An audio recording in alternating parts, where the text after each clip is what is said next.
বন্ধুসকল পুনৰবাৰ স্বাগতম জনাইছোঁ আমাৰ ইউটিউব চেনেল হেল্প ফৰ আছামলৈ।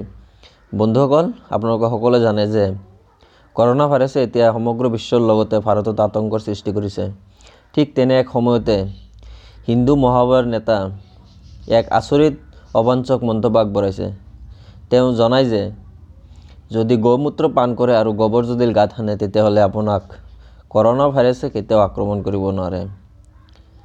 এনে এক অবাঞ্ছকৰ কথাত সকলোৱে ফল নগৈ আমাৰ চিকিৎসাসন্মত যিটো পৰীক্ষা কৰিব লাগে তেনেকুৱা কাম কৰাটো আমাৰ অতি জৰুৰী।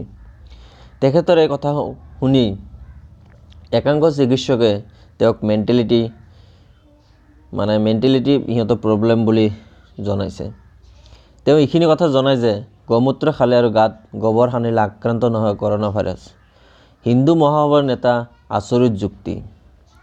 চীনত মহামাৰীৰ ৰূপ ধাৰণ কৰা কৰোনা ভাইৰাছৰ পৰা কেনেকৈ বাচি থাকিব পাৰি, হিন্দু মহাসভাৰ নেতাৰ মন্তব্য দেশজুৰি চাঞ্চল্য। হিন্দু মহাসভাৰ নেতাজনৰ নাম হ'ল চক্ৰপাণি মহাৰাজ। চিকিৎসক নহয়, হিন্দু মহাসভাৰ নেতা। কিন্তু এইবাৰ এইজন মহাৰাজে কৰোনা ভাইৰাছৰ পৰা ৰক্ষা পাবলৈ আগবঢ়াইছে বিশেষ যুক্তি। নেতাৰ মতে নিয়মিত গোমূত্ৰ আৰু গোবৰ খালে আক্ৰান্ত নহয় কৰোনা ভাইৰাছ।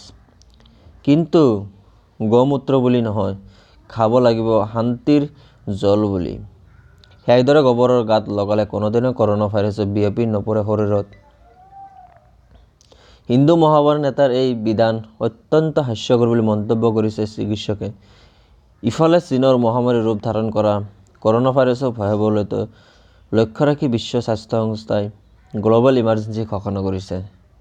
বন্ধুসকল, এইখিনি আছিল আপোনাৰ হিন্দু মহাসভাৰ নেতা চক্ৰপাণি মহাৰাজে কৰা মন্তব্য।